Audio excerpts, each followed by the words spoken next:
A hungry, homeless boy does the unthinkable. He slips through the electric fences of a billionaire's fortress, not to steal jewels or money, but to dance for a paralyzed girl he's never met.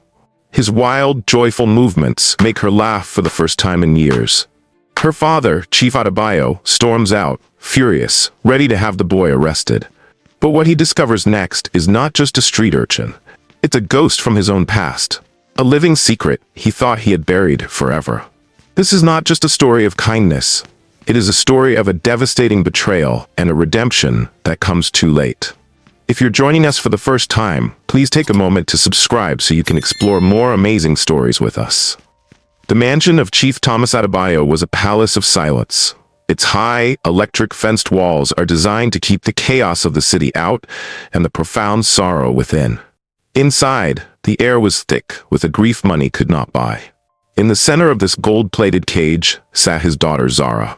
Once a girl whose laughter could light up the entire street, she now sat motionless in her wheelchair. Her eyes are like empty mirrors, showing the sadness of a tragedy that happened 2 years ago. A car accident.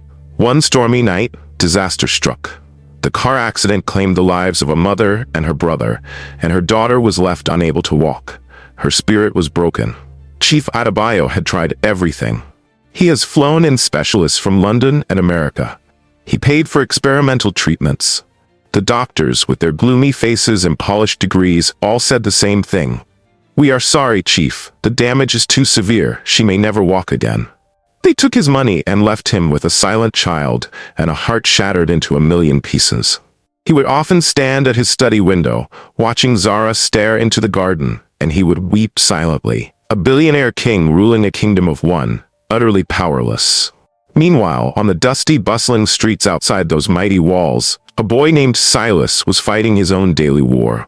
His home was the space beneath the motor park bridge, his bed a flattened cardboard box. Hunger was a constant, biting companion. His clothes were rags, his feet bare and tough as leather from walking on hot asphalt and broken ground. But Silas possessed a treasure no one could steal. When the hunger bit too deep or the loneliness became a cold stone in his chest, he would dance. He would close his eyes, hear a rhythm in the beating of his own heart, and his body would tell a story of survival. His movements were not learned, they were born. A wild, funny, joyful stamping of feet, a spinning that defied gravity, a shaking of shoulders that seemed to throw off the weight of the world. People would sometimes toss him a few naira, not out of pity, but out of amazement for the fire in his soul that not even the streets could extinguish. One afternoon, as he wandered near the chief's mansion, a strange pull drew him to a small gap in the perimeter hedge, a place the guards had missed. He peered through, and his own struggles faded into emptiness. He saw her, the girl in the wheelchair, and in her eyes, he saw a sadness deeper than any hunger he had ever known. But he had no idea that his decision to step through that fence would unravel a secret that was never meant to be found. Silas didn't see a rich girl in a big house. He saw a prisoner. He saw his own reflection. A soul trapped by circumstances it never chose. A powerful urge swelled inside him. He knew what it was to be caged by sadness. His only key was dance. Without a second thought, driven by a compassion far beyond his years, he squeezed his skinny frame through the gap in the fence, ignoring the sharp twigs that scratched his arms. He moved silently on his bare feet across the impossibly green lawn, a shadow approaching the sunlight where Zara sat. Zara noticed movement. Her head turned slowly, her eyes widening not in fear, but in shock. Who was this boy? His chest was bony under a torn shirt. His shorts were frayed and dust coated his skin like a second layer. He looked like he had been woven together from the city's hardships. He stopped a few feet away, and instead of begging, he did something miraculous. He bowed. A deep, dramatic, almost funny bow. "My name is Silas," he said, his voice clear and steady. "I did not come to steal. I came to give you a gift. A dance." Before Zara could process this, he began dancing. It started slowly, a simple swaying. Then his feet began to tap a complex rhythm on the paved garden path. He spun, his arms flying out, his head thrown back as if laughing at the sky. He jumped, he twisted, he stomped, his entire body becoming a song of pure, undiluted joy. Dust puffed from the ground with each stamp of his bare foot. Zara's blank expression first shifted to confusion, then a flicker of light in her dull eyes. A corner of her mouth twitched. It was a small, almost forgotten feeling. A smile. A sound, faint at first like a distant bird, escaped her lips. It was a giggle. Then another, louder this time. The giggles burst into full, unrestrained laughter. It was like the sound of breaking chains. She clapped her hands, the movement weak but deliberate. Again, she cried, and her voice was harsh from lack of use. Do the spin again! Silas grinned, a brilliant white flash in his dusty face, and obliged, spinning until he was dizzy, fueled by her newfound joy. The silent sacred garden was now filled with a music it had been missing for years. Inside his lavish study, Chief Adebayo was reviewing a contract. His pen hovered over the paper. He heard it, a sound so foreign, so impossible that he thought he was dreaming. It was laughter, Zara's laughter. He dropped the pen, the expensive document forgotten. He rushed to the window, his heart hammering against his ribs. The scene below made his blood run cold. A filthy street boy was dancing like a wild spirit, and his daughter was alive again. But his first emotion wasn't joy. It was a thunderous, protective rage. He stormed out to confront the boy, but he was about to discover that this street child held a power over his daughter that he could never have imagined. Guards! Chief Adebayo's voice boomed across the compound, shattering the moment of joy. Guards! What is the meaning of this? Who is that boy? He stormed out of the mansion, his expensive shoes crushing the perfect lawn. His face was a dark cloud of fury. The guards, who had been chatting lazily at their post, snapped to attention and rushed toward Silas. The boy froze mid-spin, the joy on his face replaced by raw, animal fear. He dropped to his knees, his hands raised in surrender. Please, sir, I meant no harm, Silas pleaded, his voice trembling. I only wanted to make her smile. The guards grabbed his thin arms roughly. Zara's laughter died instantly, replaced by a cry of protest. No! Daddy, stop, she shouted, her voice stronger than it had been in years. Tears welled in her eyes. Don't hurt him, he was making me happy. Please let him go. Chief Adebayo stopped dead in his tracks. He looked at his daughter's face, streaked with tears, but blazing with a passion he thought was lost forever. He saw her hands gripping the wheels of her chair, her back straight. He saw life where there had been only emptiness. The guards hesitated, looking to the chief for their final order. The billionaire's anger warred with the undeniable proof before him. All his money, all his power had failed. This ragged, frightened boy had succeeded in minutes. Release him, the chief commanded, his voice low but firm. The guards let go, and Silas slumped to the ground, breathing heavily. Chief Adebayo took a step closer, looking down at the boy who was still shaking. What is your name? He asked, his tone still stern but no longer roaring. Silas, sir, the boy whispered, not daring to look up. And where are your parents? Where is your home? Silas shook his head, his eyes fixed on the grass. I have no home, sir. No parents. The street is my home. A strange feeling pricked at the chief's heart, a feeling he couldn't explain. It was more than pity. It was a deep, unsettling tug of something. You will stay for now, he found himself saying. You will eat, and you will tell me your story. But as Silas began to speak, the chief would feel a chilling sense of familiarity that would haunt him for days to come. That evening, Silas ate at the Adebayo family's mahogany table for the first time. He ate slowly, savoring each bite of jollof rice and chicken as if it were a sacred gift. He told his story in fragments between mouthfuls. He spoke of a kind woman named Mama Nkechi, who sometimes gave him food at the market. He spoke of sleeping with one eye open under the bridge, listening to the rats scuttle. He spoke of the other boys who came and went, some disappearing forever. But he never spoke of a father or a mother. His past began on the streets. Chief Adebayo listened, a knot tightening in his stomach. The boy was articulate and intelligent, his eyes holding a wisdom far beyond his age. He wasn't just a beggar, he was a survivor. And the dancing, the chief asked.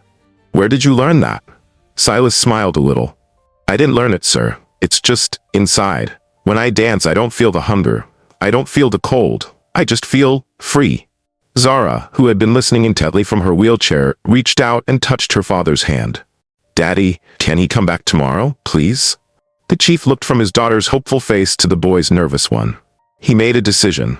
Yes, he said, he can come back every day. The next afternoon, Silas returned, cleaned up by the house staff, and was wearing new clothes. And he danced. He danced every day. The mansion, once a tomb of silence, became a theater of joy. The staff found themselves smiling as they worked, humming along to the rhythm of Silas's stomping feet and Zara's peals of laughter. Chief Adebayo would often watch from his balcony, a strange mix of gratitude and unease growing in him. He was grateful for the light returned to his daughter's eyes. He watched in amazement as she began to move her arms more, to clap with strength, to even try and mimic Silas's shoulder shakes from her chair. But the unease remained. Who was this boy? Why did his eyes seem to hold a silent accusation every time they briefly met his own? The boy's resilience? His spirit felt familiar in a way that haunted the chief's dreams. One night, he called his most trusted head of security into his study. "I want you to find out everything about that boy," he ordered. "I want to know where he truly came from. Dig up everything." That order would set in motion a chain of events that would soon tear his perfect world completely apart. The investigation began in secret. Silas, unaware of the storm gathering around his origins, continued his daily mission of joy. Zara's progress became undeniable. One sunny Tuesday, as Silas was performing a hilarious imitation of a rooster, Zara's left foot, which had been lifeless for 2 years, twitched. Then it kicked out slightly. Silas stopped dancing, his eyes wide. "Zara, your foot, you moved it." Zara looked down, her own eyes filling with shocked tears. I felt it," she whispered. "I felt the move." When Chief Adebayo heard, he rushed into the garden. "Do it again, Zara. Try, my love, try," he urged, kneeling before her. With immense effort, her face scrunched in concentration, Zara's foot moved again. It was a small, jerky motion, but it was a miracle. The chief looked from his daughter's triumphant face to Silas's beaming one. Overcome with emotion, he did something he never thought he would do. He pulled the homeless boy into a fierce, grateful embrace. "Thank you, my boy," he whispered, his voice thick. "Thank you." But later, in the privacy of his study, the security report landed on his desk. It was thin. Too thin. The boy seemed to have appeared from nowhere around the age of 4 or 5, taken in by a struggling market woman until she passed away a year later. There was no birth certificate, no school records, no trace of his parents. The only lead was a faded, almost forgotten rumor from the market women. They whispered that the boy's mother was a beautiful, educated girl from a good family. A girl named Adana. The name hit Chief Adebayo like a physical blow. He fell back into his chair, the color draining from his face. Adana. The name was a key to a locked room in his heart, a room filled with shame and regret. Adana had been his first love, long before he built his empire and married his late wife. She was brilliant and beautiful, but her family was poor. His own family had forbidden the union, demanding he marry for status and wealth. He had abandoned her, cutting off all contact. He had heard a rumor, years later, that she had fallen ill and died shortly after he married. A broken heart, people had whispered. He had buried the guilt deep until now. Could it be? Was it possible? The possibility was too terrifying to ignore, and he knew he had to find the one person who could confirm his deepest, most shameful fear. The chief's hands trembled as he stared at the report. The timelines were vague, but they aligned. Horrifyingly. If Adana had been pregnant when he left her, if she had had his child, a child he never knew about, a child left to the mercy of the world after her death. His mind raced, connecting the fragments, the boy's age, his intelligent eyes that now seemed to mirror Adana's, the strange, familiar pull the chief felt towards him. It wasn't just pity, it was blood. He ordered his security to dig deeper, to find anyone who knew Adana in her final days. The guilt that washed over him was suffocating. He had built a life of luxury upon a foundation of a young woman's ruin, and possibly his own child's suffering. He looked out at the garden where Silas was now gently helping Zara try to stand, supporting her weight with his own small frame. The two children, laughing together, looked alike. He had never seen it before. He spent the next 2 days in a daze, watching Silas with a new, agonizing perspective. Every story the boy told about his hunger felt like a knife twisting in the chief's belly. Every scar on his feet was a mark of the father's failure. The boy he had been ready to throw out was his own flesh and blood. The boy healing his daughter was her half-brother. The irony was so cruel, it was almost divine. His investigation finally hit a breakthrough. They found an old, retired nurse who had worked at the clinic where Adana died. The chief went to see her himself, his heart pounding with a terrifying mix of hope and dread. The old woman lived in a small, tidy apartment. She remembered Adana clearly. Such a sad case, the nurse said, her voice soft with memory. A bright thing she was. She never got over the man who left her. She had a little boy. She called him her little lion, her Silas. She fought so hard to stay alive for him, but her heart was too weak. She just faded away. The chief's breath caught in his throat.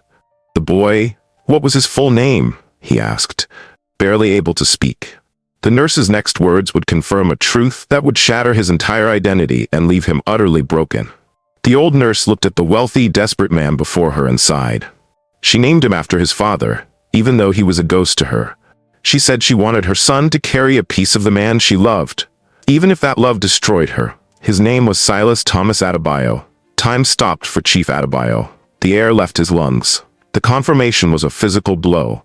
Silas Thomas Adebayo. His name. This was no coincidence. This was his son. The child he had abandoned to a life of unimaginable hardship. The nurse continued, unaware she was shattering a man's world. She had a photo of the father, you know. A young man in a university sweater. She told the boy his father was a great man who would come for him one day. She made him promise to be good and brave so his father would be proud. The chief remembered that photo. He had given it to Adana himself. He had made promises he never kept. He had been her great man, and he had left her and their son to die in poverty. The weight of his sin crushed him. He stumbled out of the nurse's apartment, blind with tears of shame and grief. He drove back to his mansion, but the grand building now felt like a monument to his own hypocrisy. He had given Zara everything, while his firstborn son slept under a bridge and begged for food. He walked into the garden where Silas and Zara were, as usual, lost in a world of laughter. Zara was holding onto a garden rail, standing on her own for a full 10 seconds, her face alight with triumph, while Silas cheered her on. The chief stood there, watching this miracle he didn't deserve. His son, the boy he wronged, was the instrument of his daughter's salvation. The two halves of his secret life were united in innocence, healing each other, while he, the father, stood as the guilty architect of all their pain. He could no longer hold it in. A broken sob escaped his lips. Both children turned to look at him. Silas's smile faded into concern. "Sir, are you all right, sir?" He wasn't all right, and the truth he was about to speak would change their lives forever in a way none of them could have predicted. Chief Adebayo fell to his knees right there on the manicured lawn. The great billionaire, brought to his knees by a truth more powerful than all his wealth. He wept openly, his shoulders shaking with the force of his sorrow and regret. Zara, worried, called out, "Daddy, what's wrong?"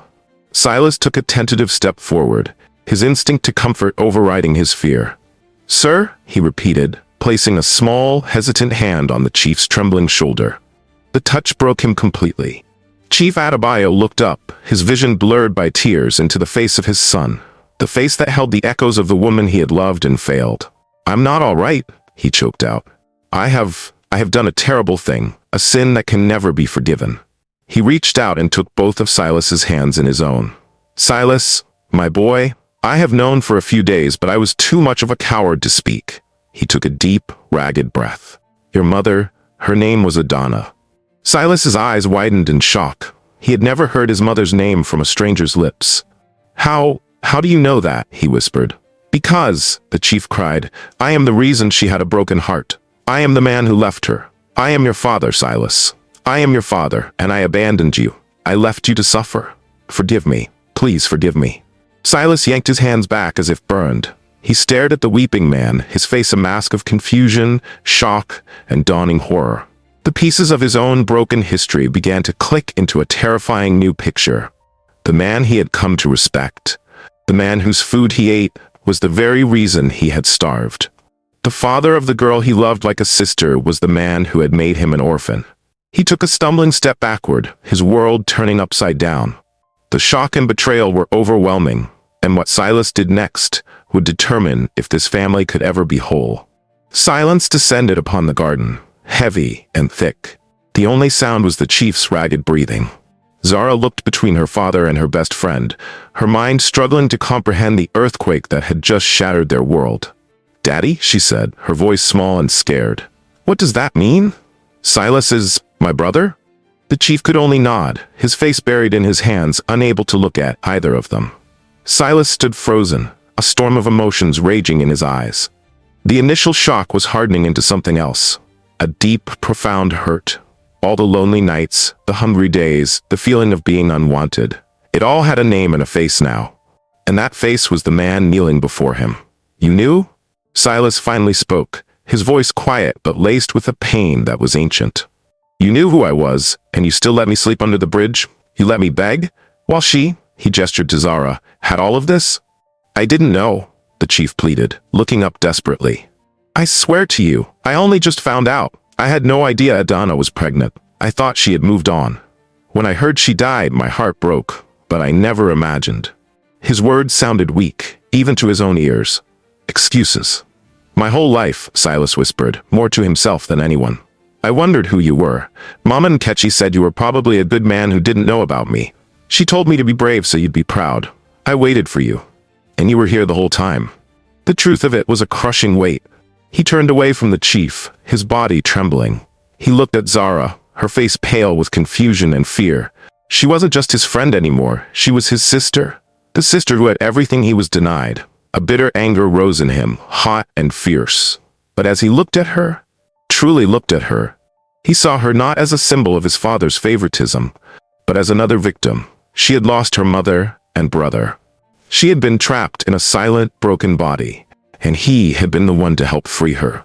In that moment, faced with his sister's fear, Silas had to make the most difficult choice of his life, to walk away from the father who failed him, or to stay for the sister who needed him.